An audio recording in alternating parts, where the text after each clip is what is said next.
Welcome to the Living the Dream podcast with Curveball. If you believe, you can achieve.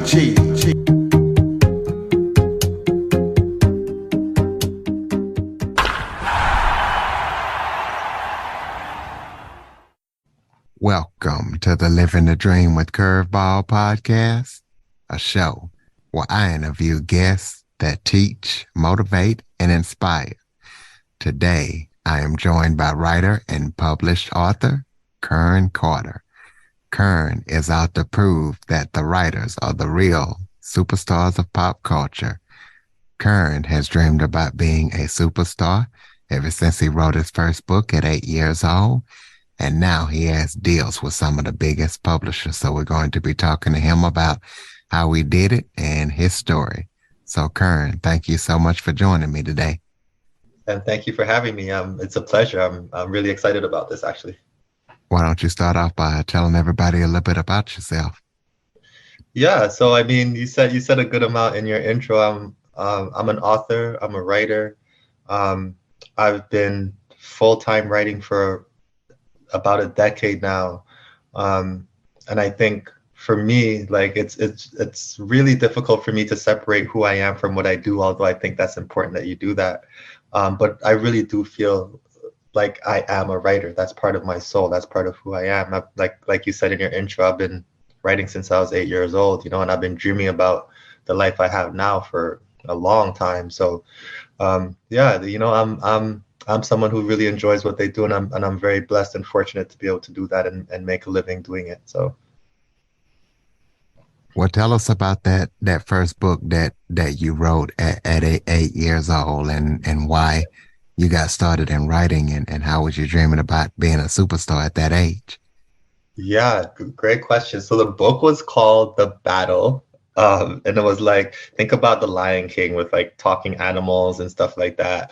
And it was just like kind of set in the forest and whatnot. So it was like totally, a children's book from the mind of a child at that time. But I think what the important thing was the important thing was that I knew even then like what my passion was, like I had a very, very, very good sense of awareness and knowing that not only was I passionate about this, but I was like really good at it, and my teachers did a really good job early on of really kind of pushing me in that direction and celebrating me and letting me know that that I was good at writing. And when I say that writers are superstars, and why I felt like a superstar is because as I kind of grew into my writing and I got older and I got a little bit more mature and I started doing it a little bit more professionally and then I started looking to culture and understanding what's happening. And I mean like pop culture, not just like literary culture or art culture. I mean just pop culture, and realize how writing has played such a key role in so many aspects of culture. When you think about history, when you think about entertainment, when you do think about art, when you think about news, when you think, like, it goes on and on and on. And writing is literally at the core of all of those things. And writers are usually the ones that are in the background. We're the ones that are chill. We're the ones that don't like the limelight and stuff like that. But for me, it's the whole kind of thought process and movement behind saying writers are superstars is really just that, for us to kind of step out of the shadows and accept the fact that we are part of popular culture. Just because we're not celebrated in the same way as actors or musicians, there is no acting or music without the writing first. You know what I mean? So I think we have to also kind of just, right, when I say us, I mean writers have to also just kind of be a little bit more bold and a little bit more forward in asserting ourselves and, getting or demanding the kind of celebration that other artists get out, that who are not writers and who I think are not as, I don't want to compare and say they're not as valuable, but I think writers are equally or more valuable as far as their contributions. And I think you're absolutely right. So give us your definition of a full-time writer. A full-time writer is someone who makes a livable wage off of writing. Now, what that means today, at least in my case, is that I had to do multiple things at first. And I think that's important to know. So Yes, I am a published author, have amazing publishers. I'm with Scholastic and Penguin Random House, and I'm with an indie publisher named Cormorant, who's been incredible. But I think being a full-time writer, that's being a novelist, that's being an author, that's just part of being a full-time writer. When you're a full-time writer, you have to figure out how to make money day to day, week to week, month to month. So what I did was made sure I got versatile. I learned how to do copywriting, which means like I write to help. When I say copywriting, I just mean I write copy or write content to help persuade an audience to either like buy something or try something or go somewhere. We're trying to persuade an audience to do something. So that's copywriting. But I also did a lot of ghostwriting. So ghostwriting is, like I'll write books for executives, or I'll write books for people who have these incredible stories, or, that want to tell their stories. Or I write books for people, so for like grandparents who want to make sure that their legacy lives on, and they want to just write a book just for their family. They have no interest in selling it, but they want to be able to tell their full story. So being a full-time writer means you have to be good at multiple things, if you really want to survive. Or that's the way that's the path I took. The other path to being a full-time writer is being amazing at one thing. So you are an expert copywriter, and if you are an expert copywriter, you can make millions of dollars as a writer, millions. And really good copywriters make hundreds of thousands of dollars. Just regularly good copywriters. It's like that's a very attainable goal, is to make hundreds of thousands of dollars as a copywriter.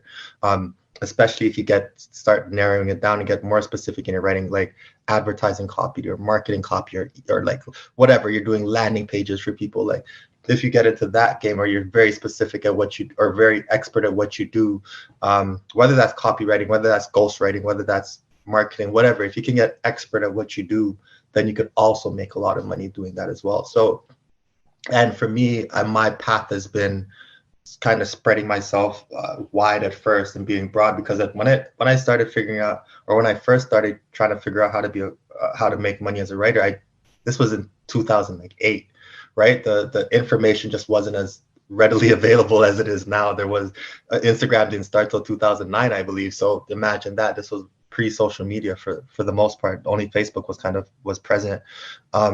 So I had to learn all these things on my own, on the fly, and figure it out. And so I spread kind of broadly across and did all those things that I mentioned, ghostwriting, copywriting, etc. But as I kind of advanced in my career, and with the goal, the initial goal, or the consistent goal, was always to be a full-time author, knowing that, but still taking this journey to get there, because I had to make money in my field, right? And being an author is a whole different conversation. I started, though, as I went further and further along in my journey, then I could start picking out the things that I actually enjoy. Oh, I actually enjoy ghostwriting. Let me focus more on that. There's some aspects of copywriting that I like, but not really. So like I'll do some, but no, I'm gonna ignore some of that. Oh, I understand the author game now. So I self-published my first 2 books, built a readership, marketed them, sold a good amount, sold thousands of copies. So I sold a good amount of books. So I understand like what that industry looked like and felt like now. Okay, I can make money doing that now. Moved on to traditional publishing. What do I need to do? Go get an agent, got an agent, learned to write, studied my craft more, because I needed to get better at writing novels. Now I signed 3 book deals over the last 2 years, right? So like my journey, although I always wanted to be where I am today, it's a path, it's a long journey, it was a long road to actually get here. And there's a road where, as a full-time writer, you have to do a lot of different things, or at least I had to do a lot of different things. Do you feel like the publishing industry will ever change? If so, how so? Whew. Wow, that is a good question. So I mean, the simple answer is that like change is inevitable. So they're going to have to change in some way. The thing with the publishing industry is that it's still I'm talking about book publishing very specifically. It's still a very physical industry. Physical books, hardcover, softcover books, outsell digital books by it's not even comparable. Like audiobooks sell more than digital books at this point, right? Like that's where we are right now. So digital book, the digital side of the publishing industry is it's present, but it's not as lucrative as the physical side. Still to this day, like last year, 2022, 2021, we just sold, the publishing industry just sold the most books it's ever sold in history.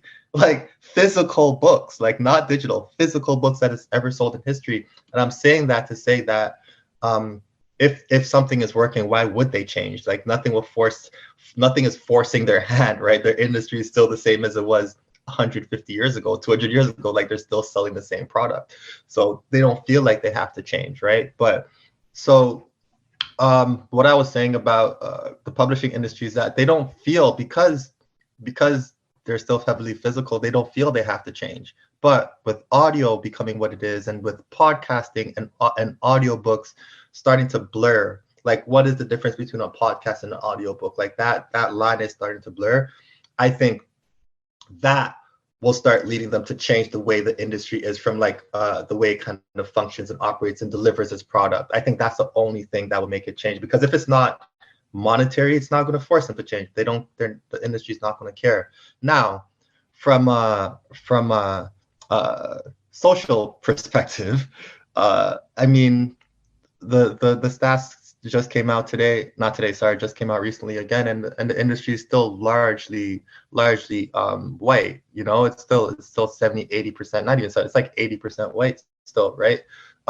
So I think, but I would be lying though if, and when I say 80% white, I mean the like the editors, the managers, all the publishers, like the people working inside the industry, is 80% white.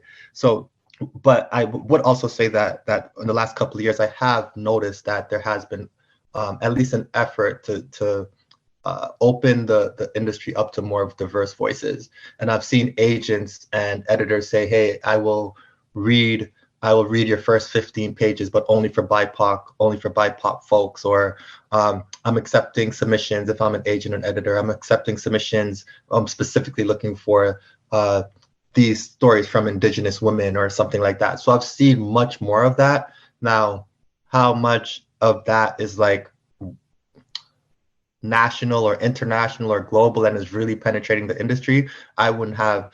I mean, I think it's slow, but it's happening. But I don't know how much it's actually changed in the last 5 years, let's say.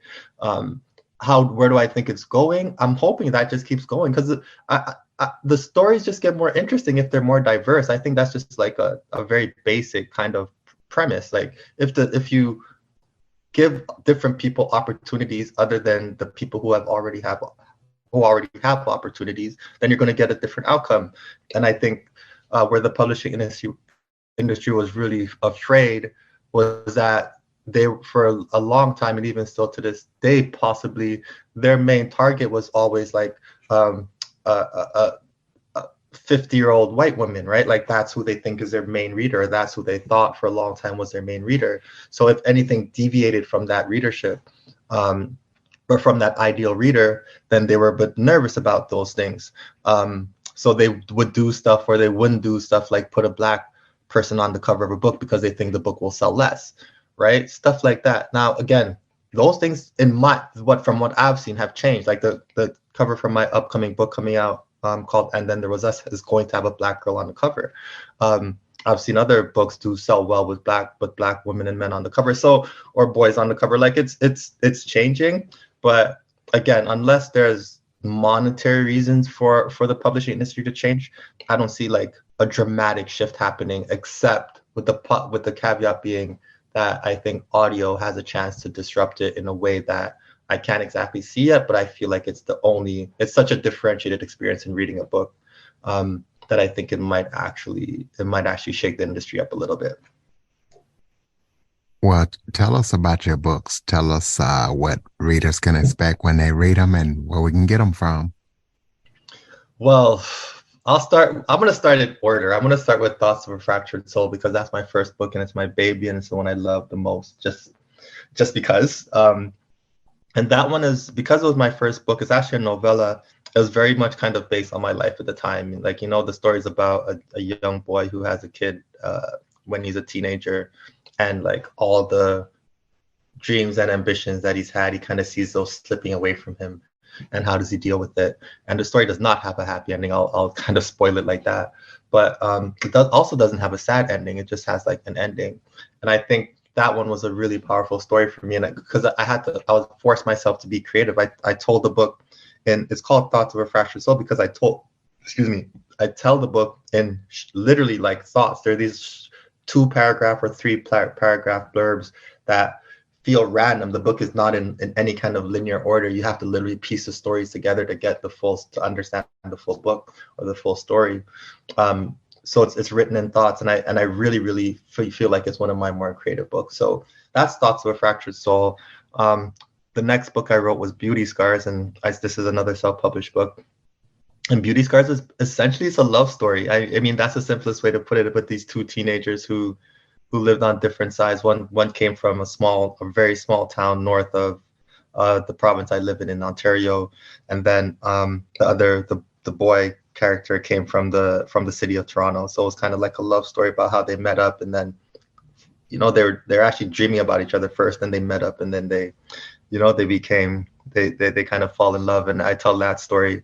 I mean, it's also too the subplot of that story is it's like a love story to Toronto as well, because I really kind of dig into the way the city is, and how the city can be beautiful, but it also has some parts of it that are very scarred, and that can leave you scarred. So that's why the story is actually called Beauty Scars.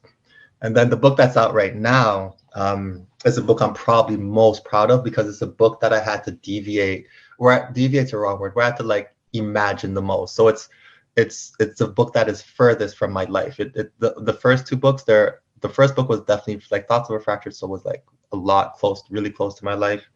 Beauty Scars was more from observation, as things that I saw happening in the city.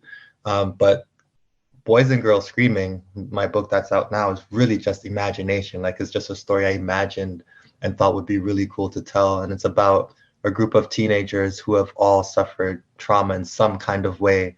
And to help themselves heal, they form a healing group, and they name the healing group Boys and Girls Screaming. And they all meet in real life once a week, and they talk through their problems. Like, one person takes a turn and they talk through their problems. And they try to solve it on their own. No adults, no parents, no teachers, nothing. Just the kids. And it's really just a commentary on mental health, a commentary on accountability, a commentary on connection and community. Like what it really means to have community and be validated by the people who are really in your lives, and kind of avoiding the validation of social media, like avoiding the need for the validation on social media, and really focusing on the people who mean the most to you and the people who are in your life. So Boys and Girls Screaming is just like, it's not a surprise. It's my first published book. It's a book that I wrote the best. It's a book that I feel like has the most broad appeal, as far as like an audience has the most commercial appeal. It's something that everyone can get into, and it's a young adult book by genre, only because the characters are young, but the story itself and the concepts in the stories are very layered and very mature.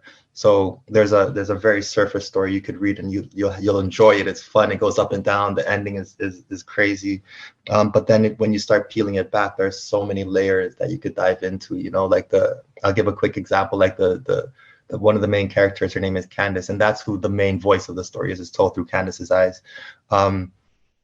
Candace is actually a Black girl who's adopted by a wealthy white family. And her experience from childhood, from age 5 on, is through that lens, and then the other, her best friend, her name is Ever, and she also comes from a wealthy family, and she's a mixed girl. So it's just, there's a lot of layers to the story, that I find really, really exciting for people, I think, and interesting once you start peeling it back. And you can get all those books on Amazon, or you can just go to my website, kerncarter.com. Everything is there. So that's the best way to get in touch or to see all my work. Describe your definition of success. I would say my personal definition of, I'm going to define my success. My personal definition of success for me is when I am full-time novelist, when I have built up enough of a readership where I can survive only on the sales of my book. that for me is my very, very personal definition of success. And the reason I kind of frame it like that is because I believe everyone should define their success like that. Make it very, very, very personal, you know? So from a professional perspective, like that's it for me. I want to wake up, write books, and have an audience ready to read it and buy it. That's success for me. But that's a professional level. And then from just like a personal level now, like I really, really focus on trying to make good decisions and be a good person. You know, I have a daughter now who's 20. Again, I had her when I was young. I have a daughter now who's 20, and to me, it's like it's really important that she know that it's okay to try to be a good person. Like you see all these examples of people like misbehaving all the time on social media and getting rewarded for it, with views and likes and clout. But in this household, like it's really important that we make good decisions and we be good people and be good to each other and be good to the people in our lives. That's important, and I want to be a reflection of that. I want to be a leader in that world. So yeah, for me, that's also a huge part of success. And then the last part I'd say is I'm also I have a media company called Cry, and what we do is just we really speak to emerging writers and help them share their stories, and we do that from the lens of empathy. Like our slogan is creativity and vulnerability, and what that means is just like really accepting the fact that writing and any art is an emotional undertaking, and that's fine. Like we should accept that rather than pushing that to the side. We should accept that and figure out how to move forward, knowing that you're giving up a piece of yourself every time you write or every time you put your art into the world. And how do you deal with that? And how do your stories reflect that? And how do you kind of move on past that or through that? Because you don't want to get past it, but how do you move through that? So I think that's been amazing to see. The community that we built at Cry is incredible. So for me, all those three things is equal to my personal success. Do you have any current or upcoming projects that you're working on that people need to know about? Yeah, my 2 books coming out next year. Book deals are interesting in that you sign them in like I signed my book deals in 2022 and my books don't come out till 2024. So my next 2 books out, one is called And Then There Was Us, and that's the one that's with Penguin Random House. And then the other one is called Is There a Boy Like Me? And that one is with Scholastic. Comes out spring and fall of 2024. So watch out for that. And then also, again, I mentioned the Cry community and my media company. We have a course coming out, a writing course coming out in February. So that's really exciting. It's our first course. And that's speaking to emerging writers, but it's speaking from the emotional lens. Like, how do you deal with the emotions of being a writer? That's really crucial for us. So yeah, those 2 things for sure are the most important things. And he can be found at kerncarter.com.